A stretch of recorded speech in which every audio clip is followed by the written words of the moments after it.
కూటమి ప్రభుత్వం అధికారంలోకి వచ్చి దాదాపుగా 73 రోజులు కావస్తుంది. జగన్మోహన్ రెడ్డి చేతిలో డెమాలిష్ అయినటువంటి ఆంధ్రప్రదేశ్‌ను మళ్ళీ రీబిల్డ్ చేయాల్సినటువంటి అవసరం ఉందని చెప్పేసి పవన్ కళ్యాణ్ గారు కావచ్చు, నారా చంద్రబాబు నాయుడు కావచ్చు చెప్పారు. అసలు 73 రోజుల పరిపాలన ఎలా ఉందంటారు ఆంధ్రప్రదేశ్?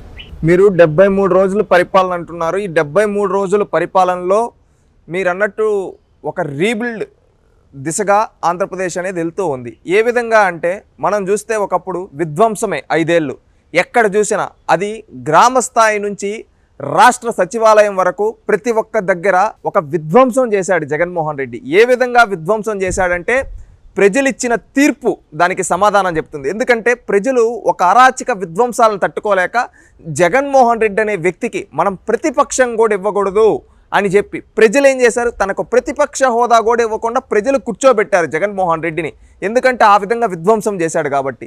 ఇప్పుడు చంద్రబాబు నాయుడు గారి పైన అదేవిధంగా కూటమి ప్రభుత్వం పైన ఉండే బాధ్యత ఏంటంటే ఖచ్చితంగా ఈ ఆంధ్రప్రదేశ్ని పునర్నిర్మించుకోవాలి. ఎన్నికల సమయంలో కూడా చంద్రబాబు నాయుడు గారు ఒకే మాట చెప్పాడు, రాష్ట్రం గెలవాలి, ప్రజలు గెలవాలి అని. ఆ నినాదం ప్రజలు బలంగా తీసుకొని వచ్చి ప్రజా తీర్పు ఇచ్చారు. 93% స్ట్రైక్ రేట్ ఇచ్చారు కూటమి ప్రభుత్వానికి. అదేవిధంగా చంద్రబాబు నాయుడు గారు కూడా ఎన్నికల సమయంలో కొన్ని హామీలు ఇవ్వడం జరిగింది. దాంట్లో మొదటిగా డిఎస్సి. ఎందుకంటే గతంలో ఈ 2 తెలుగు రాష్ట్రాల్లో అత్యధికంగా డిఎస్సీలు ఇచ్చిన ప్రభుత్వం ఏదంటే అది తెలుగుదేశం ప్రభుత్వం. ఆనాడు ఎన్టీ రామారావు గారు, మళ్ళీ చంద్రబాబు నాయుడు గారు. అదేవిధంగా పదోన్నతులు ఇచ్చింది కూడా తెలుగుదేశం ప్రభుత్వమే. ఈరోజు ఏమైందంటే జగన్మోహన్ రెడ్డి 5 ఏళ్ల పరిపాలనలో ఒక్క డిఎస్సీ కూడా ఇవ్వకుండా నాంచాడు. దానివల్ల ఎంతోమంది నిరుద్యోగులు రోడ్డున పడ్డారు. వాళ్ళందరికీ ఒక హామీ ఇచ్చాడు, నేను వచ్చిన వెంటనే తొలి సంతకం మెగా డిఎస్సీ పైన పెడతా, ప్రతి ఒక్కరికి ఉద్యోగాలు ఇస్తా అని. అదే నినాదంతో అధికారంలోకి వచ్చిన వెంటనే మెగా డిఎస్సీ 16,000 పోస్టులతో భర్తీ చేయడానికి నోటిఫికేషన్ ఇవ్వడం జరిగింది. 5 ఏళ్ల తర్వాత అది ఇచ్చిన మాట నిలబెట్టుకున్నారు. అదేవిధంగా ల్యాండ్ టైటిలింగ్ యాక్ట్. ఈరోజు చూస్తే మనం రాష్ట్రంలో ఈరోజు వచ్చే కంప్లైంట్లు, కూటమి ప్రభుత్వం ఏదైతే ప్రజా దర్బారు, ప్రజా వేదికలు, అదేవిధంగా ప్రజా సమస్యలు తెలుసుకునే దానికి పబ్లిక్ గ్రీవియన్స్ పెడితే అక్కడికి వచ్చే కంప్లైంట్లో 100లో 90% భూ సమస్యల మీదే ఉన్నాయి. అంటే ప్రతి పల్లెలో ఈ వైసీపీ నేతలు, అదేవిధంగా ఈ వైసీపీ నాయకులు, మంత్రులు ఎవరైతే వైసీపీ ప్రభుత్వంలో మంత్రులుగా ఎమ్మెల్యేలుగా చేశారో వాళ్ళు పేదవాళ్ళ భూముల్ని కబ్జాలు చేశారు. దాంతో పేదవాడు బిక్కుమంటూ బతికాడు. లాస్ట్లో ఏం చేశారు వీళ్ళు తెలివిగా, ల్యాండ్ టైటిలింగ్ యాక్ట్ తీసుకొని వచ్చి అవన్నీ వీళ్ళ పేరు పైన తీసుకున్నారు. కానీ దేవుడు అనేవాడు బుద్ధి చెప్పాడు జగన్మోహన్ రెడ్డికి. ప్రజలు కూడా ఇన్ని రోజులు బిక్కుమంటూ ఉన్నారు. వాళ్ళకంటూ ఒక అవకాశం వచ్చింది. అప్పుడు ఆ అవకాశంతో కూటమి ప్రభుత్వాన్ని గెలిపించారు. చంద్రబాబు నాయుడు గారు అధికారంలోకి రావడం, ల్యాండ్ టైటిలింగ్ యాక్ట్ రద్దు చేయడం జరిగింది. అదేవిధంగా ఈ సమస్యలను తీర్చడానికి ఒక స్పెషల్ షెల్ని పెట్టి సిసోడియా గారి నాయకత్వంలో ఈ విధంగా చూడడం జరిగింది. అంటే వీళ్ళు ఏ విధంగా పేదవాళ్ళ భూముల్ని ఈ భూ బకాసురులు వైసీపీ నాయకులు దోచేసారి చూస్తున్నాం. వాళ్ళందరికీ న్యాయం చేయడానికి ఇప్పుడు సభలు కూడా పెట్టడం జరుగుతుంది. నెల రోజులు ప్రత్యేకంగా దీనిపైన రెవెన్యూ పైన లాంటి సమస్యలు తీర్చడానికే పెట్టడం జరిగింది. ఇక్కడ ప్రజలకు ఒక భరోసా ఇవ్వడం జరిగింది. ఈ ప్రభుత్వం మనకు న్యాయం చేస్తుంది, ఈ ప్రభుత్వం మనకు మేలు చేస్తుందని ప్రజలు నమ్ముతూ ఉన్నారు. అదేవిధంగా పెన్షన్, జగన్మోహన్ రెడ్డి అంటాడు ఒకేసారి ఇవ్వాలి క్రెడిబిలిటీ అని. ఒకప్పుడు 2019 ఎన్నికలకు ముందు ఏమన్నాడు, 3,000 పెన్షన్ అని చెప్పి ఊరూరు డామ్ అన్నాడు. ఆ తర్వాత అధికారంలోకి వచ్చిన తర్వాత తొలి రోజే మాట తప్పాడు, మడమ తిప్పాడు, 250. కానీ చంద్రబాబు నాయుడు గారు ఒకే మాట అన్నారు, నేను మాట ఇచ్చా, ఖచ్చితంగా ఇస్తా, జగన్మోహన్ రెడ్డిలా కాదు, ఒకేసారి 1,000 రూపాయలు ఇస్తానని చెప్పి ఒకేసారి 3,000 ఉన్న పెన్షన్ని 4,000 చేసి గతంలో హామీ ఇచ్చిన విధంగా తాను అధికారంలో లేని 3 నెలలు కూడా కలిపి జూలై మొదటి రోజు 7,000 ఇచ్చాడు. బహుశా ఆంధ్రప్రదేశ్ రాష్ట్ర చరిత్రలో, భారతదేశ చరిత్రలో ఏ ప్రభుత్వం ఇవ్వని విధంగా చంద్రబాబు నాయుడు గారు 7,000 పెన్షన్ ఇవ్వడం జరిగింది ప్రతి ఒక్కరికి. అదేవిధంగా వికలాంగులకి, వీళ్ళందరినీ ప్రతి ఒక్కరిని ఆదుకోవడం జరిగింది. ఈరోజు ప్రతి ఒక్కరూ ఆనందంగా పెన్షన్ తీసుకుంటున్నారు. చంద్రబాబు నాయుడు గారు ఒకేసారి పెంచి ఇవ్వడంతో అది పల్లెల్లో ఉండే వృద్ధులకి అది ఒక భరోసాగా వాళ్ళ కుటుంబాన్ని నడిపించుకునేదానికి, వాళ్ళ ఇంట్లో వాళ్ళ కొడుకులపైన మనవళ్ళపైన ఆధారపడేది లేకుండా వాళ్ళే సొంతంగా నిలబడి చేసుకునే విధంగా ఈరోజు ఉంది. నిజంగా ఇది ఒక మంచి పరిణామంగా చెప్పొచ్చు. ఎందుకంటే చంద్రబాబు నాయుడు గారు కూడా కేంద్రం నుంచి నిధులు తీసుకొని వచ్చారు. పోలవరానికి నిధులు తీసుకొని వచ్చారు. వెనకబడిన జిల్లాలకి రాయలసీమ, అదేవిధంగా ఉత్తరాంధ్ర, ప్రకాశం జిల్లాకి నిధులు తీసుకొని రావడం జరిగింది. పోలవరంకి నిధులు తీసుకొని రావడం జరిగింది. రైల్వే, స్పెషల్ రైల్వే జోన్స్కి కావచ్చు, రోడ్స్కి కావచ్చు, ఇన్ఫ్రాస్ట్రక్చర్ కావచ్చు, వీటన్నిటికీ నిధులు తీసుకొని రావడం జరిగింది. అదేవిధంగా అమరావతికి కూడా నిధులు తీసుకొని రావడం జరిగింది. ఈ విధంగా చూసుకుంటే కేంద్రం నుంచి మనకు రావాల్సిన నిధులన్నీ తీసుకుంటూ, అదేవిధంగా పక్క రాష్ట్రం తెలంగాణ బకాయిలు ఒకప్పటి నుంచి ఎన్నో 10 ఏళ్ళగా బకాయిలు ఉంటే ఆ బకాయిలను కూడా రీసెంట్గా రిలీజ్ చేయడం జరిగింది కేంద్రం. అంటే ఎక్కడ చూసినా రాష్ట్రం ప్రయోజనాల కోసమే చంద్రబాబు నాయుడు గారు పనిచేస్తూ ఉన్నారు. గతంలో ముఖ్యమంత్రి ఇంట్లో కూర్చొని పరిపాలన ఏదో ఊరికే వచ్చాడా అయిపోయింది అట్టుండేది. కానీ ఈరోజు చంద్రబాబు నాయుడు గారు ప్రతిరోజు సచివాలయంకి వెళ్తున్నారు, సమీక్షా సమావేశాలు పెడుతున్నారు, ప్రతి శాఖతో సమీక్షా సమావేశాలు. మొన్న కలెక్టర్ల సమావేశం జరిగింది ఈ మధ్య. నిర్విరామంగా తెల్లవారుజామున 9:30కి మొదలైన కలెక్టర్ల సమావేశం రాత్రి 9:30 12 గంటలు నిర్విరామంగా సాగింది. అక్కడ రాష్ట్రంలో ప్రతి ఒక్క శాఖ పైన ఒక చర్చ జరిపి జిల్లాల్లో ఏ విధంగా ముందుకెళ్ళాలి, ఒక విజన్తో ఎలా ముందుకెళ్ళాలి, మనం ఏ విధంగా అభివృద్ధి చేసుకోవాలి, గతంలో ఈ ప్రభుత్వంలో వైసీపీ ప్రభుత్వంలో నష్టపోయిన వాళ్ళందరినీ ఏ విధంగా మన ప్రభుత్వంలో ప్రజాప్రభుత్వంలో ఆదుకోవాలనే విధంగా పరిపాలన సాగింది. అదేవిధంగా ఇండస్ట్రియలిస్టులని అట్రాక్ట్ చేసి ఇక్కడ పెట్టండి పరిశ్రమలు, మేము మీకు ఏం కావాలన్నా ఇస్తాం, మా వాళ్ళకు ఉపాధి చూపేయండి అని చెప్పి రీసెంట్గా చూస్తే 15 పరిశ్రమలు శ్రీ సిటీలో మొదలు పెట్టడం జరిగింది. ఈ విధంగా చూసుకుంటే చంద్రబాబు నాయుడు గారి పరిపాలన అభివృద్ధి సంక్షేమం 2 కళ్ళగా భావిస్తూ ప్రజలకు మేలు చేయడం కోసం రాష్ట్ర ప్రయోజనాలే ధ్యేయంగా పరిపాలన సాగుతూ ఉంది. నారా చంద్రబాబు నాయుడు గారు ముఖ్యమంత్రి అయిన తర్వాత కొన్ని శ్వేతపత్రాలు రిలీజ్ చేశారు. అమరావతి కావచ్చు, లేకుంటే పోలవరం కావచ్చు, లేకుంటే రాష్ట్రానికి సంబంధించినటువంటి లా అండ్ ఆర్డర్ కావచ్చు, ఈ శ్వేతపత్రాలను రిలీజ్ చేశారు. మనం ముఖ్యంగా మాట్లాడుకుంటే అమరావతి కావచ్చు, లేకుంటే పోలవరం ప్రాజెక్ట్ కావచ్చు, అంటే నారా చంద్రబాబు నాయుడు ఒక ప్రత్యేకత ఉంది. ఒక టైం బాండ్ పెట్టుకుని పని చేస్తాడు, ఇది ఇప్పటిలోగా కంప్లీట్ చేయాలని చెప్పేసి. మరి అమరావతికి సంబంధించి కానీ పోలవరంకి సంబంధించి కానీ ఎందుకు ఆ టైం బాండ్ అంటే ఇప్పటిలోగా కంప్లీట్ చేస్తామని చెప్పలేకపోతున్నారు? ఒకటి, మీరు అడిగారు శ్వేతపత్రాలు రిలీజ్ చేశారని. గత ప్రభుత్వంలో ఆ మాటే వినలేదు మనం ఎక్కడ. కానీ మనకు ప్రజలు అధికారాన్ని ఇచ్చింది, ప్రజల ముందు మనం అన్నీ ఓపెన్గా పెట్టాలి అని చెప్పి వైట్ పేపర్స్ రిలీజ్ చేయడం జరిగింది. దీంట్లో 7 శ్వేతపత్రాలు రిలీజ్ చేయడంలో ముఖ్యంగా రాష్ట్రంలో లా అండ్ ఆర్డర్కి సంబంధించి కావచ్చు, విద్యుత్కి సంబంధించి కావచ్చు, అదేవిధంగా లిక్కర్ పాలసీ పైన కావచ్చు, వీళ్ళు చేసిన సహజ వనరుల పైన కావచ్చు, అమరావతి పైన కావచ్చు, పోలవరం పైన కావచ్చు, ప్రతి ఒక్క దానిపైన క్లియర్ కట్గా ప్రజల ముందు ఈ విధంగా ఉంది, వీళ్ళు ఈ విధంగా విధ్వంసం చేశారు, మా ముందు ఈ టైప్లో ఉంది, మేము ఈ విధంగా ముందుకెళ్తామని చెప్పి చంద్రబాబు నాయుడు గారు క్లియర్ కట్గా చెప్పడం జరిగింది.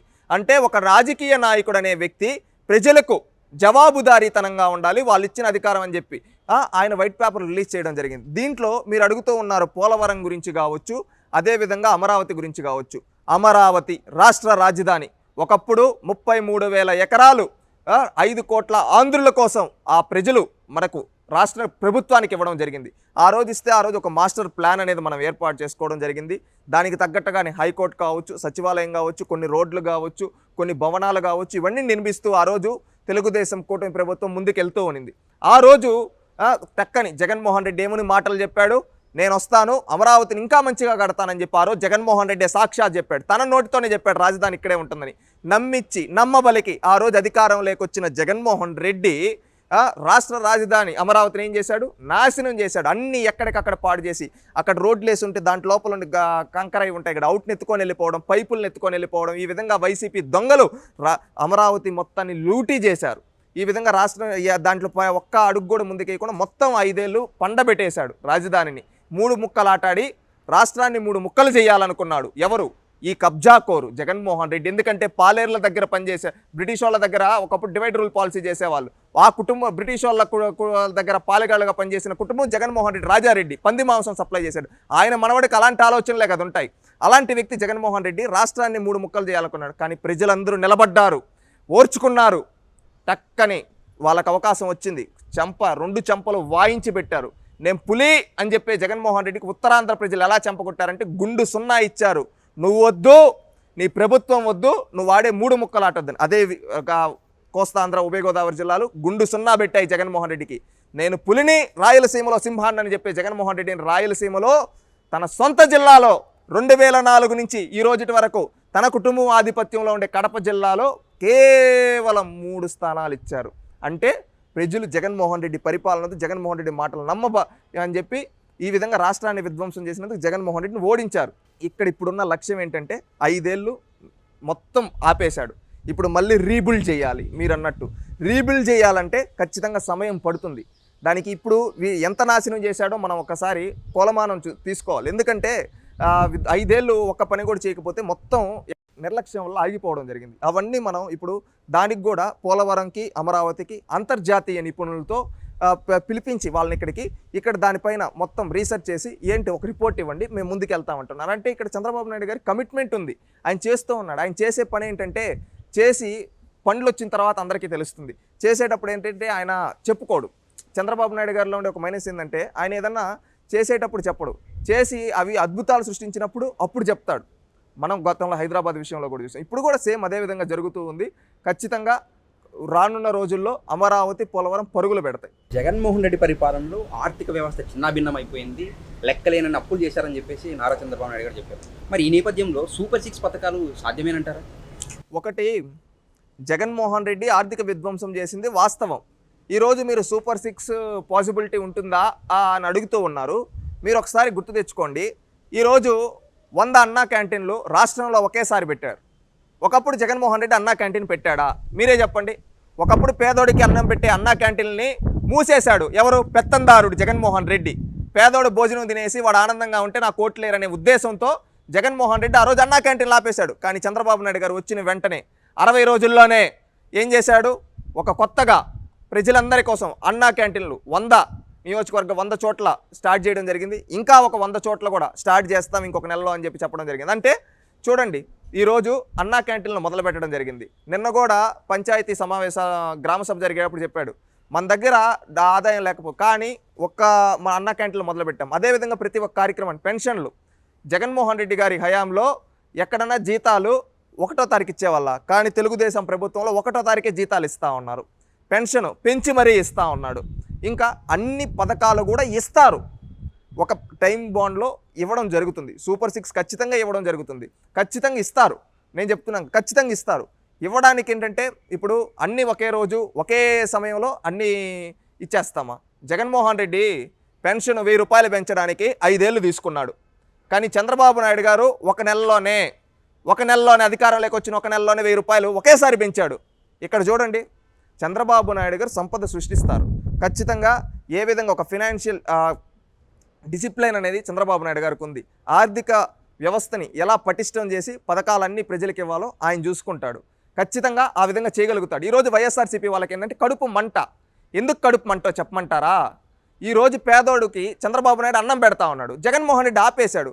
జగన్మోహన్ రెడ్డి పేదోడు పొట్టగొడితే ఈరోజు చంద్రబాబు నాయుడు పేదోడికి భోజనం, పేదోళ్ళందరూ భోజనం చేస్తే వీళ్ళ చెప్పు చేతుల్లో ఉండరు కదా, అందుకని వీళ్ళ కడుపు మంట.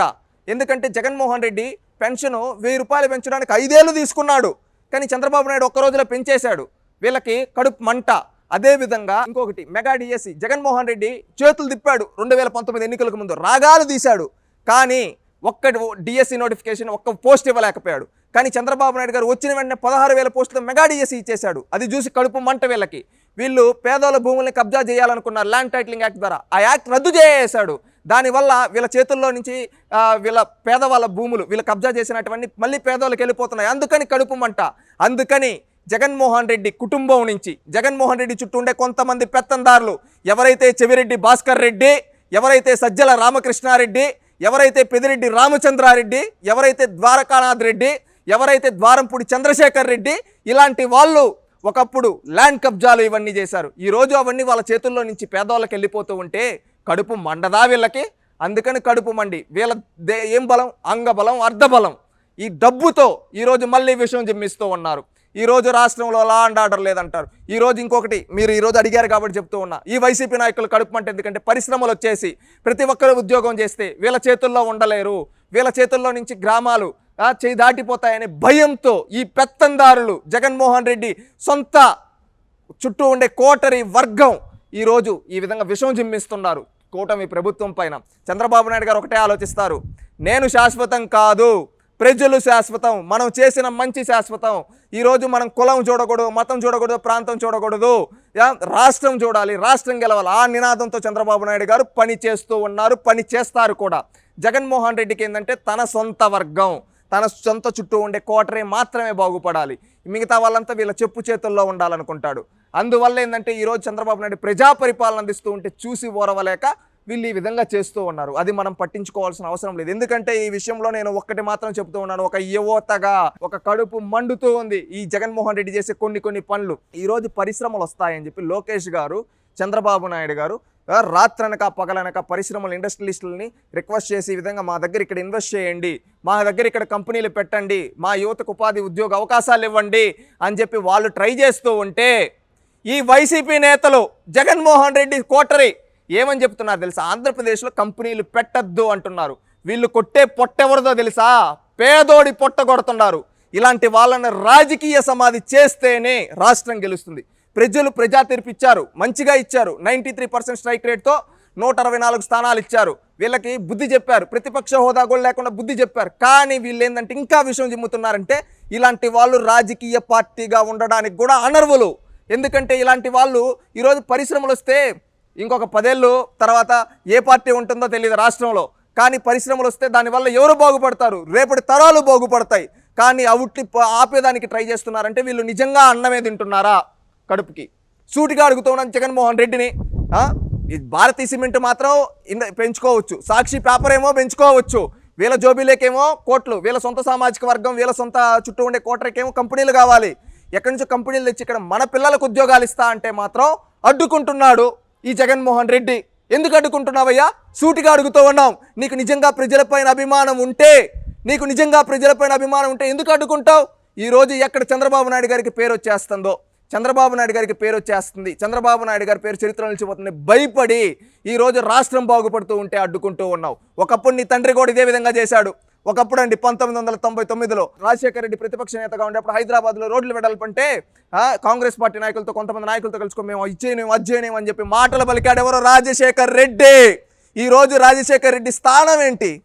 ఇదే రాజశేఖర్ రెడ్డి 2003లో అలిపిరి దగ్గర చంద్రబాబు నాయుడు గారి పైన ఘటన జరిగినప్పుడు ఆ గంగిరెడ్డి అనే వ్యక్తిని ఎవరు కాపాడారు? భూమాన కరుణాకర్ రెడ్డి కాదా? రాజశేఖర్ రెడ్డి కాదా? ఆ రోజు కాపాడి ఆ రోజు ఘటన జరిగిన తర్వాత మళ్ళీ పక్కన రోజు పంచగట్టుకొని ఈ రాజశేఖర్ రెడ్డి లుంగితో వచ్చి అదే తిరుమలలో డ్రామాలు ఆడాడు.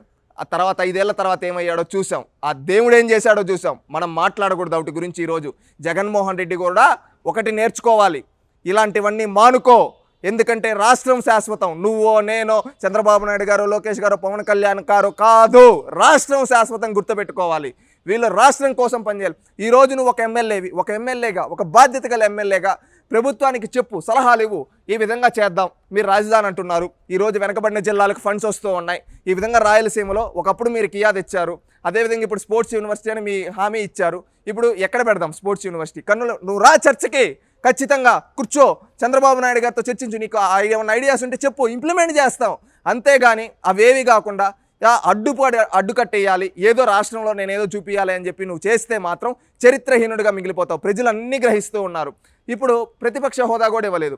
రేపు ఇతనికి రాజకీయ పార్టీ హోదా కూడా వద్దురా, ఎందుకంటే ఒకప్పుడు అడ్డుకున్నాడు, మళ్ళీ ఇప్పుడు అడ్డుకుంటున్నాడు. ఇలాంటి వ్యక్తి రాజకీయాల్లో ఉండడానికి అన్ఫిట్ అని చెప్పి ప్రజలు ప్రతిపక్ష హోదా కూడా ఇవ్వాలి. రేపు భవిష్యత్తులో రాజకీయ పార్టీ హోదా కూడా తీయేస్తారు. ఇదే విధంగా జగన్మోహన్ రెడ్డి వైఖరి ఉంటే. ముఖ్యమంత్రి నారా చంద్రబాబు నాయుడు గారు చెప్తా ఉన్నారు, సంపద సృష్టిస్తాం, పేదలకు పంచుతామంటా ఉన్నారు. సో వైఎస్ఆర్ కాంగ్రెస్ పార్టీ చేస్తున్న ఆరోపణలు ఏంటి అని అంటే, మేము ప్రభుత్వంలో ఉన్నప్పుడు అప్పులు చేయడం అంటే ఏదో మహాపాపం అన్నట్టు చూశారు మమ్మల్ని. ఎందుకంటే రాష్ట్ర ప్రభుత్వాలు అప్పులు చేయడం అనేది సహజం. మరి వీళ్ళు కూడా ప్రతి మంగళవారం అప్పులు చేస్తూ ఉన్నారు కదా అని చెప్తాను. ఏం చెప్తారు వీళ్ళు? ఇక్కడ అప్పులు చేశారని మీరు అంటూ ఉన్నారు, అప్పులు చేయలేదని ప్రభుత్వం చెప్తూ ఉంది. ఈరోజు మీరు చూస్తే ప్రభుత్వంలో ఆదాయ వనరులు సృష్టించడానికి దానికి తగ్గట్టుగా సమావేశాలు చేయడం, ఈరోజు కేంద్రం నుంచి ఫండ్స్ తీసుకొని రావడం కావచ్చు. ఈరోజు జగన్మోహన్ రెడ్డి 5 ఏళ్ళు ముఖ్యమంత్రిగా ఉన్నాడు కదా, ఏ రోజన్నా తెలంగాణ నుంచి ₹1 బకాయిలు తెచ్చాడా? తేలేకపోయాడు కదా.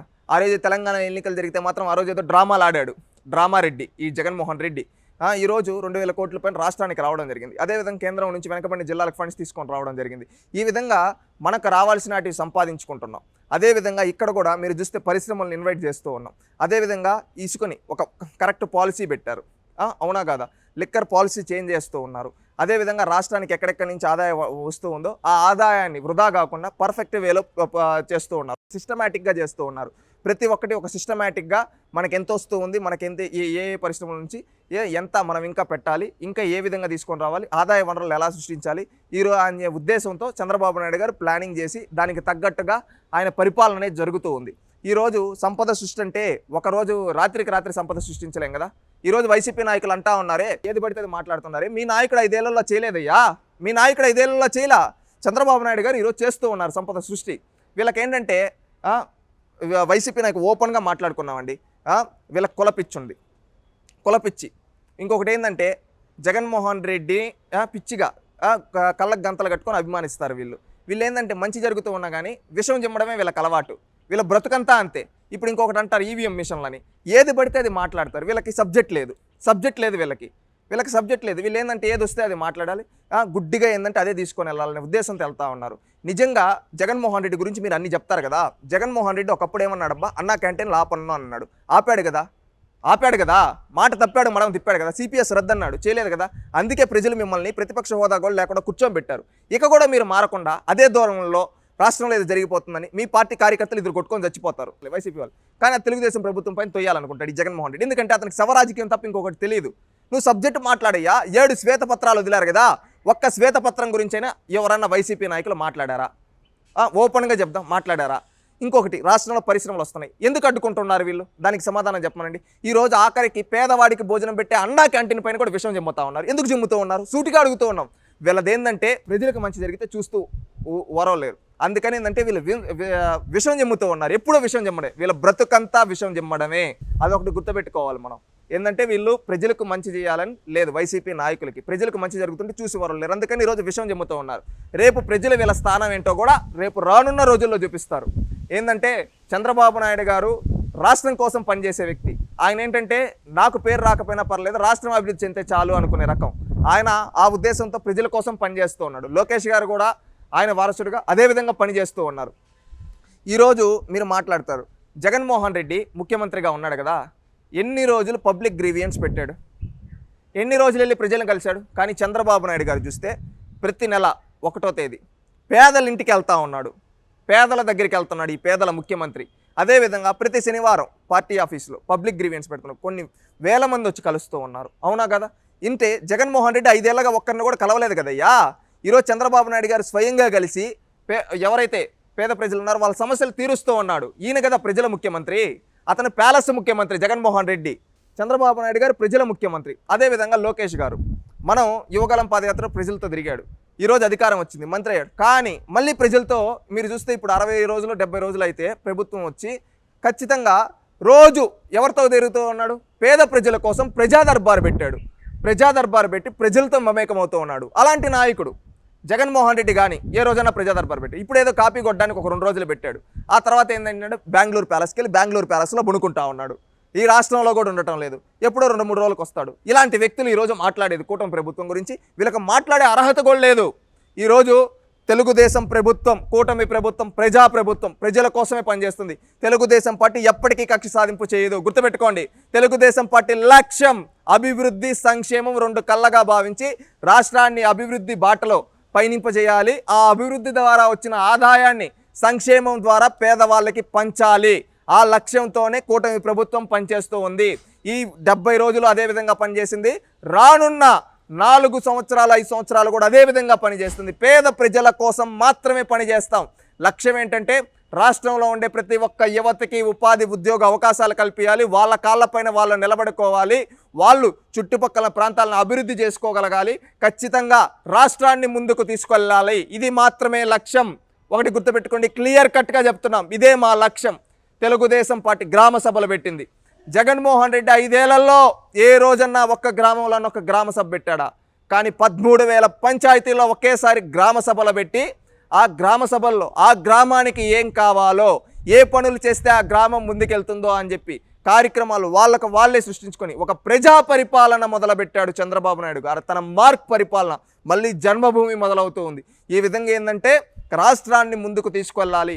విధ్వంసానికి గురైన జగన్మోహన్ రెడ్డి గారి పరిపాలనలో విధ్వంసానికి గురైన ప్రజలని, రాష్ట్రాన్ని అభివృద్ధి బాటలో తీసుకొని వెళ్ళడమే తెలుగుదేశం పార్టీ లక్ష్యం. దానికోసం మాత్రమే పనిచేస్తాం. ఇంకా దీంట్లో ఎక్కడ వెనకడిగేసలేదు, ఎక్కడ రాజీ పడే ప్రసక్తే లేదు. ప్రజల కోసమే పనిచేస్తాం. ప్రజలతోనే తెలుగుదేశం పార్టీ, కూటమి ప్రభుత్వం ఉంటుంది. జగన్మోహన్ రెడ్డి గారు అంటూ ఉన్నారు, రాష్ట్రంలో రెడ్ బుక్ రాజ్యాంగం అమలవుతూ ఉంది. ప్రజల కోసం, ప్రజల తరపున ప్రజా సమస్యల కోసం మేము పోరాటం చేస్తూ ఉంటే మా మీద అక్రమ కేసులు పెట్టి ప్రతిపక్షమే లేకుండా చేయాలనేది ఈ అధికార ప్రభుత్వం కుట్ర అని అంటూ ఉన్నారు. ఏం చెప్తారు? ఒకటి నవ్వొస్తూ ఉంది జగన్మోహన్ రెడ్డి, నువ్వు ప్రతిపక్షం అంటున్నావు, ప్రజలు నీకు ఆ హోదా కూడా ఇవ్వలేదు. గుర్తుపెట్టుకో, నువ్వు ఈరోజు ప్రతిపక్షం అంటున్నావు, నీకు ఆ హోదా కూడా ఇవ్వలేదయ్యా. ప్రజలు నీకు ఆ హోదా కూడా ఇవ్వకుండా నిన్ను కూర్చోబెట్టారు. నువ్వు ఈరోజు ప్రజా సమస్యలపైన పోరాడుతున్నావా? ఏ సమస్యపైన పోరాడావయ్యా? నీ పార్టీకి ప్రతిపక్ష హోదా కోసం శాసనసభలో పోరాడుతూ ఉన్నావు. అది నువ్వు పోరాడేది. నువ్వు కూడా మాటలు చెప్తాడు. ఈరోజు ఆయన ఎక్కడ ఏ సమస్య పైన పోరాడు? శవరాజకీయం చేశాడు జగన్మోహన్ రెడ్డి. ఈరోజు శవరాజకీయం చేస్తూ ఉన్నాడు. వాళ్ళ పార్టీ కార్యకర్తలు చనిపోతే దాన్ని తెలుగుదేశం ప్రభుత్వం పైన చలుతూ ఉన్నాడు. ఈరోజు రెడ్ బుక్ అంటూ ఉన్నాడు. సూటిగా చెప్పదలుచుకున్నాం జగన్మోహన్ రెడ్డి, పేటీఎం కార్యకర్తలారా, వైసీపీ కుక్కల్లారా, సూటిగా చెప్పదలుచుకున్నాం. సూటిగా ఎందుకు ఈ మాట ఇంత ఆవేశంగా చెప్పాల్సి వస్తూ ఉందంటే, రెడ్ బుక్ అంటూ ఉన్నారు కదా. ఆ రెడ్ బుక్ గురించి లోకేష్ గారు తన పాదయాత్రలో ఏమని చెప్పాడు? ఎవరైతే చట్టాన్ని ఉల్లంఘించి అధికారులు, వైసీపీ నాయకులు పేద ప్రజలు పొట్టగొట్టుంటారో, పేద ప్రజలు భూముల్ని భూబకాసురులా మింగేసుంటారో, ఎవరైతే చట్టాన్ని తమ చుట్టాలుగా చేసుకుని అక్రమ కేసులు పెట్టుంటారో చట్టాన్ని ఉల్లంఘించి, అలాంటి వాళ్ళని చట్టరీత్యా శిక్షిస్తామని ప్రతి సభలో చెప్పడం జరిగింది. ఈరోజు అదే విధంగా ఎవరైతే చట్టాన్ని ఉల్లంఘించారో వాళ్ళపైన చట్టపరంగా ప్రొసీడింగ్స్ జరుగుతూ ఉంటే ఈ జగన్మోహన్ రెడ్డి ఎందుకు దడుచుకుంటూ ఉన్నాడు? అతను ఎవరో జోగి రాజీవ్. అతను ఒకప్పుడు నోరేసుకొని మాట్లాడాడు చంద్రబాబు నాయుడు గారిని ఏదో విధంగా. అతని చరిత్ర ఏంటంటే భూముల్ని కబ్జా చేశాడు, అగ్రిగోల్డ్ భూముల్ని వీటిని కబ్జా చేశాడు. అలాంటి కబ్జా కోరును వదిలేయాలా? ఈరోజు పిన్నెల రామకృష్ణారెడ్డి పలనాడు ప్రాంతంలో అనేక మంది పేదవాళ్ళ గొంతులు కోసాడు. అలాంటి గొంతులు కోసిన రౌడీని వదిలేయాలా? సూటిగా అడుగుతున్నాం. ద్వారంపూడి చంద్రశేఖర్ రెడ్డి ఇంటర్నేషనల్ లెవెల్లో స్మగ్లింగ్ చేశాడు. అలాంటి స్మగ్లర్ని వదిలేయాలా? ఈరోజు పెద్దిరెడ్డి రామచంద్రారెడ్డి పేదోళ్ళ భూముల్ని ఒక భూబకాసురులా మింగేశాడు. ఎర్రచందనం స్మగ్లింగ్ చేశాడు. నేపాల్లో కావచ్చు, కర్ణాటకలో కావచ్చు, ఎక్కడ ఎర్రచందనం పట్టుబడ్డా దాని వెనకాల పెద్దిరెడ్డి రామచంద్రారెడ్డి. అలాంటి స్మగ్లర్ని వదిలేయాలా? సూటిగా అడుగుతూ ఉన్నాం. ఈరోజు రోజా ఆడుదాం ఆంధ్ర అనింది. ఆ మాటలాడి కోట్లు మింగేసింది. అలాంటి వాళ్ళని వదిలేయాలా? పేదోళ్ళ ప్రజాధనాన్ని వృధా చేసిన వ్యక్తులను వదిలేయాలా? చెప్పండి, సూటిగా చెప్పండి. అలాంటి వాళ్ళని శిక్షిస్తేనే రేపు ఎవడన్నా తప్పు చేయాలంటే భయపడతాడు. అవునా కాదా? అలాంటి వాళ్ళను చట్టరీత్యా ప్రొసీడింగ్స్తో వెళ్తూ ఉంటే వీళ్ళకి ఎందుకంత భయం? ఎందుకంటే జగన్మోహన్ రెడ్డి తప్పు చేశాడు కాబట్టి. ఈరోజు ఏంటంటే ప్రత్యర్థుల పైన బురద జల్లాలి కాబట్టి ఈ రెడ్ బుక్ గురించి చెప్తున్నాడు. అదే రెడ్ బుక్ గురించి లోకేష్ గారు ప్రతి సభలో చెప్పారు. ఎన్నికల్లో ప్రతి సభలో ఇదే మాటలు చెప్పారు. ఏమంటే చట్టాన్ని ఎవరైతే ఉల్లంఘిస్తారో వాళ్ళని శిక్షిస్తారు. ఈరోజు అదేవిధంగా చట్టాన్ని ఉల్లంఘించిన వ్యక్తుల్ని చట్టపరంగా శిక్షిస్తూ ఉంటే వీళ్ళకు వన్నులో వెనుక భయం పుట్టుకొని ఈరోజు ఇలాంటి మాటలు మాట్లాడుతూ ఉన్నాడు. జగన్మోహన్ రెడ్డి చేశాడు ఒకప్పుడు రౌడీ రాజకీయం. ఎవడైనా సోషల్ మీడియా పోస్ట్ పెడితే ఏమని వాళ్ళేమి తప్పులో ఇంట్లో అమ్మ ఆడవాళ్ళని తిట్టలేదు, ఏం తిట్టలేదు, ప్రభుత్వం ఇలా చేస్తుంది తప్పు అని చెప్తేనే కేసులు పెట్టి వేధించాడు. ఈరోజు అదే పార్టీ వైఎస్ఆర్సీపీ సోషల్ మీడియాలో కొంతమందిని పెట్టుకొని వెనకాల వాళ్ళ చేత విషం జిమ్మిస్తున్నాడు. అలాంటి కబ్జా, ఇలాంటి వ్యక్తిని, ఇలాంటి రౌడీని, ఇలాంటి వాళ్ళకి ఏంటంటే ఈరోజు ఒక అవినీతి పరులను శిక్షిస్తూ ఉంటే, కబ్జాకోలను శిక్షిస్తూ ఉంటే జగన్మోహన్ రెడ్డికి నచ్చకపోవచ్చు. ఎందుకంటే జగన్మోహన్ రెడ్డి మనస్తత్వం మొత్తం అలాంటి వాళ్ళంతా మన దృష్టిలో మంచోళ్ళు కాబట్టి. అందుకని ఈరోజు ఈ విధంగా విషయం చెబుతూ ఉన్నాడు. ఒకటి రెడ్ బుక్ అంటే ఏంటంటే ఎవరైతే చట్టాన్ని ఉల్లంఘించారో వాళ్ళపైన చట్టరీత్యా శిక్ష, చట్టం ముందు వాళ్ళు నిలబెడితే అప్పుడు చట్టం శిక్షిస్తుంది. రేపు ఎవరన్నా తప్పు చేయాలంటే భయపడతారు. అదే దాని మీనింగ్ అండి, ఇంకేం లేదు. ఇదేదో కక్ష సాధింపు కాదు, ఇంకొకటి ఏదో కాదు. నిజంగా కక్ష సాధింపు చేసి ఉంటే జగన్మోహన్ రెడ్డి ఈరోజు రాజకీయం చేసి ఉంటాడా? ఒకటి సూటిగా అడుగుతున్నాం. మీరు అన్నట్టు కక్ష సాధింపు చేసి ఉంటే జగన్మోహన్ రెడ్డి ఈరోజు తిరుగుండి ఉంటాడా? జగన్మోహన్ రెడ్డి విశాఖపట్నం వెళ్ళాడు, ఆపారా? పల్నాడు వెళ్ళారు, ఆపారా? నెల్లూరు వెళ్ళాడు, ఆపారా? కృష్ణా జిల్లాలో జగ్గైపేట అక్కడికి వెళ్ళాడు, ఆపారా? ఎక్కడన్నా ఆపారా? నంద్యాలకు వెళ్ళాడు, ఆపారా? ఎక్కడా ఆపలేదే. చట్టం తన పని తను చేసుకుంటూ నీకు ఇవ్వాల్సిన గౌరవం ఇస్తూ ఉన్నారు. ఇవ్వాల్సిన దానికంటే ఎక్కువే ఇస్తున్నారు. నీకు ఇస్తూ ఉంటే నీకేమంటే బాగా వదిలేసి ఉంటే నీకు ఏది పడితే అది మాట్లాడుతూ ఉన్నావు. ఒకటి గుర్తుపెట్టుకో, నీ స్థాయి తెలుసుకో. ఒకటి నీకు ఒకప్పుడు నువ్వు చేసావయ్యా. లోకేష్ గారు ఎక్కడన్నా ఆడపిల్లకి అత్యాచారం జరిగితే అక్కడికి వెళ్తూ ఉంటే ఆపేస్తాడు, పోలీసులను పెట్టేస్తాడు, హౌస్ అరెస్టులు చేస్తాడు. ఈ విధంగా చేసిన చరిత్ర నీ చరిత్ర. ఈరోజు చంద్రబాబు నాయుడు గారు మడకసిరికి వెళ్ళారు ఆగస్టు 1వ తేదీ. ఆ రోజు అక్కడ తెలుసో తెలియకో ఒక సోదరుడి పైన ఈ విధంగా సిపిఎం సోదరుల పైన హౌస్ అరెస్ట్ చేసి ఉంటే లోకేష్ గారు స్వయంగా క్షమాపణ చెప్పారు, హౌస్ అరెస్టులు వద్దు అని చెప్పి. అది రాజకీయం, అది నాయకుడికి ఉండాల్సిన లక్షణం. నీ చరిత్ర నేర చరిత్ర, నీ బ్రతుకంతా నేర చరిత్ర. నీకేమంటే ఈరోజు నేరస్తుల్ని శిక్షిస్తూ ఉంటే నీకు నచ్చకపోవచ్చు. అందుకని నీ చేతిలో ఉండే అధికార ఏదైతే బలం, అంగబలం, అర్ధబలం, ఏదైతే సాక్షి మీడియా, సాక్షి ఛానల్, అదేవిధంగా పెయిడ్ సోషల్ మీడియాను పెట్టుకొని విషయం జిమ్మిస్తూ ఉన్నాడు. అంతే అండి, clear cut. Telugu Desam party, Telugu Desam కూటమి ప్రభుత్వం లక్ష్యం అభివృద్ధి, సంక్షేమం, ఇవి మాత్రమే. రాష్ట్రాన్ని నెంబర్ 1గా ఉంచడం. కక్ష సాధింపు తెలుగుదేశం పార్టీ ఎన్నటికీ చేయదు, ఎప్పటికీ చేయదు, గుర్తుపెట్టుకోండి. నారా లోకేష్ గారి గురించి మనం మాట్లాడుకుంటే, నారా లోకేష్ గారు మంగళగిరిలో మొదటిసారి పోటీ చేసి ఓడిపోయాడు. ఆయన చాలా సందర్భాల్లో చెప్పాడు, నేను మంగళగిరిలో ఓడిపోయాను, నేను ఒప్పుకుంటున్నాను, కానీ నేను పడ్డ చోట నేను లేచి నిలబడ్డాను, మంగళగిరిలో గెలిచి చూపించాను. అంటే ఇప్పుడు ఆయన మంత్రిగా పదవి బాధ్యత తీసుకున్న తర్వాత ఆయన రాజకీయ జీవితం కానీ ఆయన ముఖ్యమంత్రి అంటే మంత్రి ఆయన పనితీరు మనం ఎలా చూడొచ్చు అంటారు? ఒకటి, లోకేష్ గారు అసలు సిసలైన రాజకీయ నాయకుడు, అసలు సిసలైన రాజకీయ నాయకుడు కాదండి, నిజమైన నాయకుడు అంట. ఎందుకంటే ఎవరైనా కానీ రాజకీయాల్లో వారసత్వంగా వచ్చేవాళ్ళు పదవులు ఎలా తీసుకుంటారు? మా కంచుకోట ఏదుందో అక్కడ పోయి పోటీ చేస్తాను, గెలిచిపోతాను, ఏముందిలే అనుకుంటారు. లోకేష్ గారు అలా అనుకోలేదు. నేను తెలుగుదేశం పార్టీ పెట్టినప్పటి నుంచి ఎక్కడైతే గెలవలేదో ఆ నియోజకవర్గాన్ని నేను ఎంచుకుంటా, నేను అక్కడికి వెళ్తా, అక్కడ ప్రజలకి సేవ చేస్తా, అక్కడ ప్రజలు గెలిపిస్తారో ఓడగొడతారో వాళ్ళ ఇష్టం అని అట్టెళ్ళాడు. తెలుగుదేశం పార్టీ 1980 తర్వాత గెలవని మంగళగిరి నియోజకవర్గంలో 2019లో 15 రోజుల ముందెళ్ళాడు నియోజకవర్గానికి, ఓడిపోయాడు. కానీ వెనకడిగే ఇలా అక్కడ ఒక ప్రైవేట్ గవర్నమెంట్ని నడిపించాడు, అక్కడ ప్రజలతోనే ఉన్నాడు, వాళ్ళ కష్టాల సుఖాల్లో ఒకడై ఉన్నాడు. మా మంగళగిరి అంటే లోకేష్ అనే గుర్తొచ్చే విధంగా అక్కడ తన సొంత నిధులతో ప్రతిపక్షంలో కూడా చేశాడు. చేసిన తర్వాత అక్కడ ప్రజలు గుర్తించి ఎంత మెజారిటీ? 93,000 మెజారిటీ. అది ప్రత్యర్థి కంచుకోటను బద్దలగొట్టి 93,000 మెజారిటీతో గెలిచాడు. అసలు సిసల రాజకీయ నాయకుడు, నిజమైన నాయకుడు, నాయుడు కొడుకు నాయకుడై వచ్చాడనే విధంగా రికార్డు సృష్టించాడు మంగళగిరి నియోజకవర్గంలో. ఆ విధంగా రికార్డు సృష్టించిన తర్వాత ఏంటి, ప్రజలు నన్ను గెలిపించారు, నా పైన బాధ్యత. ఒకప్పుడు నేను ఇదే మంగళగిరి నియోజకవర్గ ప్రజలకు మళ్ళీ అందుబాటులో ఉండాలి, వాళ్ళు చేసిన దానివల్ల నేను ఈరోజు ఈ స్థాయిలో ఉన్నానని చెప్పి ప్రతిరోజు ప్రజా దర్బార్ పెడుతూ ఇప్పటి వరకు తీసుకుంటే ఒక మంత్రిగా ఉండి కూడా 30 రోజులకు తన నియోజకవర్గ ప్రజలతో ప్రజా దర్బార్ నిర్వహించి వాళ్ళ సమస్యలు తెలుసుకుని ఎక్కడికక్కడ పరిష్కారం చూపుతూ ఉన్నాడు. ప్రత్యర్థి కంచుకోటలను కూడా తమ పార్టీ కంచుకోటగా మార్చాడు లోకేష్. ఈ ఒక ఐటీ మినిస్టర్గా కావచ్చు, విద్యాశాఖ మంత్రిగా కావచ్చు, ప్రతి ఒక్కరికి ఒక భరోసానిస్తూ రాష్ట్రంలో ఎవరు కానీ ఏ కష్టం ఉన్నా ఒక మెసేజ్ పెడితే చాలు నేనున్నా అని లోకేష్ సహాయం చేస్తూ ఉన్నాడు. ఈరోజు దేశాలు దాటి, ఖండాలు దాటి బయట ఎక్కడో నాకు ఈ సమస్య ఉందన్నా, నేను ఈ కష్టాల్లో ఉన్నానన్నా, నన్ను ఒకసారి చూడండి అన్నా అంటే వాళ్ళకి లోకేష్ అభయం ఇచ్చి వాళ్ళ కష్టాల్లో ఆదుకుంటూ ఉన్నాడు. అదే ఇక్కడుండే ప్రజలకైతే అన్నా నేను ఫీజు కట్టుకోలేనన్నా, మా స్తోమత ఇంతే అంటే నేను చదివిపిస్తాను తమ్ముడు నిన్ను, నేనున్నాను అని ఒక భరోసానిస్తున్నాడు లోకేష్. అదేవిధంగా ఒక మంత్రిగా ఆ రోజు చూస్తే గోరుముద్ద అని చెప్పాడు, చిక్కి అని మాయి మాటలు చెప్పేవాడు కంసమామ జగన్మామ. ఆ విధంగా దాంట్లో కూడా స్కాములు చేసి ఆ పథకం ఆపేసుంటే లోకేష్ వచ్చిన తర్వాత క్లియరెన్స్ ఇచ్చి గోరుముద్ద పథకాన్ని మొదలుపెట్టాడు.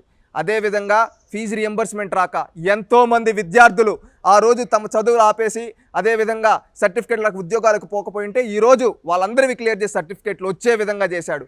అదేవిధంగా ఒకప్పుడున్న ముఖ్యమంత్రి జగన్మోహన్ రెడ్డి ప్రతి పథకానికి తన పేరు పెట్టుకొని డబ్బా కొట్టుకుంటూ ఉంటే ఉండాల్సింది వ్యక్తుల పేర్లు కాదు మహానుభావుల పేర్లు అని చెప్పి డొక్కా సీతమ్మ, అదేవిధంగా మన అబ్దుల్ కలాం గారు లాంటి మహానుభావులు, సర్వేపల్లి రాధాకృష్ణన్ గారు లాంటి మహానుభావుల పేర్లు పథకాలకు పెట్టి ఆ పథకాల పేర్లకే వన్నె తెచ్చాడు లోకేష్ గారు. ఈ విధంగా అతిక్కి జగన్మోహన్ రెడ్డి గారి హయాంలో ఎంతో భ్రష్టు పట్టిపోయిన విద్యాశాఖను తాను తీసుకొని దాన్ని ఒక ప్రక్షాళన వైపు తీసుకెళ్తూ ఉన్నాడు. అదేవిధంగా ఒకప్పుడు 5 ఏళ్ళు కంపెనీల దగ్గర కమిషన్లు తీసుకునే మంత్రులున్న రోజుల్లో ఈరోజు ఆ వ్యవస్థని మొత్తం ఒక ప్రక్షాళన చేసి పరిశ్రమలు రండి, మా కోసం మా కమిషన్లు వద్దు, రాష్ట్రంలో 10 మందికి ఉపాధి చూపియండి అని ప్రతి ఒక్క పరిశ్రమ దగ్గరికి వెళ్తూ ఉన్నాడు. ఈరోజు ఫాక్స్కాన్ లాంటి పరిశ్రమలు పక్క రాష్ట్రాలతో కూడా పోటీ పడుతూ ఉంటే వాళ్ళు వస్తే తానే స్వయంగా గడప దాటి వెళ్ళి వాళ్ళని తీసుకొని వచ్చి ఇంట్లో కూర్చోబెట్టి మా రాష్ట్రంలో పరిశ్రమలు పెట్టండి, మా వాళ్ళకి ఉపాధి ఉద్యోగ అవకాశాలు కల్పివ్వండి అని చెప్పి అడుగుతూ ఉన్నాడు ఒక నాయకుడు కొడుకు. ఎందుకు? రాష్ట్రం కోసం, ప్రజల కోసం. ఆయన ఒకటే గ్రహించాడు లోకేష్ గారు. పాదయాత్రలో రాటుదేలాడు. ఆయన ఒకటే ఆలోచిస్తూ ఉన్నాడు, నా రాష్ట్రం బాగుండాలి. ఆ రోజు చంద్రబాబు నాయుడు గారు, ఎన్టీ రామారావు గారు ఏ విధంగా అయితే ప్రజల కోసం కష్టపడ్డారో అదేవిధంగా ఈరోజు లోకేష్ గారు కూడా ప్రజల కోసం కష్టపడుతూ ఉన్నారు. ఆ రోజు ఎన్టీ రామారావు గారు ప్రజల మధ్యలో నుంచి ఏ విధంగా అయితే చైతన్య రథయాత్ర చేశారో చూసాం. ఆ తర్వాత చంద్రబాబు నాయుడు గారు వస్తున్నా మీకోసం చేశారు. ఈ రోజు లోకేష్ గారు యువగలం పాదయాత్ర చేశారు. ఈ విధంగా ముగ్గురు ఒక ప్రజల మన్నలను పొంది నాయకులయ్యారు. ప్రభుత్వాల్లోకి వచ్చిన తర్వాత ఆ రోజు మీకు ఒక విషయం మహిళల విషయంలో చెప్తే, ఆ రోజు ఆస్తిలో సమాన హక్కు కల్పించింది ఎవరండి? ఆడవాళ్ళకి ఎన్టీ రామారావు గారు, అదేవిధంగా డ్వాక్రా తీసుకొని వచ్చి ఒక ఆర్థిక విప్లవం తీసుకొని వచ్చింది ఎవరు? చంద్రబాబు నాయుడు గారు. ఈరోజు అదేవిధంగా స్త్రీ శక్తి అనే ఒక కార్యక్రమాన్ని తీసుకొని వచ్చి ప్రతి ఆడబిడ్డ తన సొంత కాలపై నుంచి చేయాలని లోకేష్ గారు చేస్తూ ఉన్నారు. అంటే తాతకు తగ్గ మనవడుగా, తండ్రికి తగ్గ తనయుడుగా, అదేవిధంగా ఈరోజు రేపటి ఆంధ్రప్రదేశ్ కోసం, రేపటి ఆంధ్రప్రదేశ్ పునర్నిర్మాణం కోసం ఈరోజు లోకేష్ గారు కష్టపడి పనిచేస్తూ ఉన్నాడు. రాష్ట్రంలో ప్రతి ఒక్కరిని దగ్గరికి చేసుకుంటూ ప్రతి ఒక్క ప్రాంతం వాళ్ళని, ఉత్తరాంధ్ర నుంచి మొదలు పెడితే రాయలసీమ వరకు ప్రతి ఒక్కరికి నేను అండగా ఉంటా, నేను భరోసాగా ఉంటా, అందరూ నా అన్న తమ్ముళ్ళు, నా అక్క చెల్లెళ్ళు లాంటి వాళ్ళు, మనందరం కలిసి రాష్ట్రాన్ని నిర్మించుకున్నాం. రాజకీయాలొద్దు, రాజకీయాలు శాశ్వతం కాదు, వ్యక్తిత్వం శాశ్వతం అనే నినాదంతో ఈరోజు లోకేష్ గారు ముందుకెళ్తూ ఉన్నారు. ఒక చదువుకున్న విద్యావంతుడు రాజకీయం చేస్తే ఎలా ఉంటుందో ఈరోజు లోకేష్ గారు ఆ విధంగా రాజకీయం చేస్తూ ఉన్నారు. డిప్యూటీ సీఎం పవన్ కళ్యాణ్ గారు నిన్న జరిగినటువంటి గ్రామ సభలో నారా చంద్రబాబు నాయుడు గారి గురించి వ్యాఖ్యలు చేశారు. నారా చంద్రబాబు నాయుడు గారి అనుభవం ఈ రాష్ట్రానికి చాలా అవసరం అని నేను చాలా సందర్భాల్లో చెప్పాను. సో నేను కూడా ఆయన నుంచి నేను నేర్చుకోవాలనుకుంటున్నాను అన్నమాట. ఈ వ్యాఖ్యలను ఎలా చూస్తారు? అది పవన్ కళ్యాణ్ గారి యొక్క గొప్పతనం. ఎందుకంటే ఈరోజు క్యాబినెట్లో చూసుకుంటే ప్రతి ఒక్కరూ చంద్రబాబు నాయుడు గారి కంటే జూనియర్లే. ఖచ్చితంగా ఈరోజు ఉండే ఎమ్మెల్యేలందరూ కూడా చంద్రబాబు నాయుడు గారి కంటే జూనియర్లే. ఖచ్చితంగా ఒక నాయకుడిగా ఈరోజు లోకేష్ గారు, పవన్ కళ్యాణ్ గారు, అదేవిధంగా ఎవరైతే మంత్రులు ఉన్నారో ప్రతి ఒక్కరూ ఈరోజు చంద్రబాబు నాయుడు గారిని చూసి అన్ని దాంట్లో నేర్చుకోవాలి. ఈరోజు మాలాంటి యువత కూడా చంద్రబాబు నాయుడు గారి సమీక్ష సమావేశాలు, కలెక్టర్ల సమావేశం ఇవి చూస్తూ ఉంటే, పబ్లిక్ మీటింగ్స్ చూస్తూ ఉంటే ఇంత సింప్లిసిటీగా పరిపాలన ఈ విధంగా చేయొచ్చా, ఇలాంటి పరిపాలన దక్షుణ్ణి మనం 5 ఏళ్ళు కోల్పోయామా అని బాధేస్తుంది ఒక్కొక్క సందర్భంలో. ఎందుకంటే ఆయన మాట్లాడే ప్రతి మాట రాష్ట్రం కోసం మాట్లాడతాడు, ఆచితూచిగా మాట్లాడు. ప్రతి మాట ఏంటంటే ఆ ప్రాంతం అభివృద్ధి గురించి మాట్లాడతాడు, ఆ కుటుంబం అభివృద్ధి గురించి మాట్లాడతాడు. ఇప్పుడు నేను దగ్గరగా గమనించిన 2 విషయాలు ఏంటంటే, ఆయన ప్రతి నెల మొదటి తేదీ పేద ప్రజల దగ్గరికి వెళ్తారు. అక్కడికి వెళ్తే ఆ ఇంట్లో కూర్చుంటే ఏంటంటే వాళ్ళ సమస్యలు ఏంటి అడుగుతాడు, వాళ్ళ కుటుంబాన్ని ఎలా పైకి తీసుకొని రావచ్చో ఆలోచించి వాళ్ళకి అక్కడే మార్గం చూపిస్తూ ఉన్నాడు.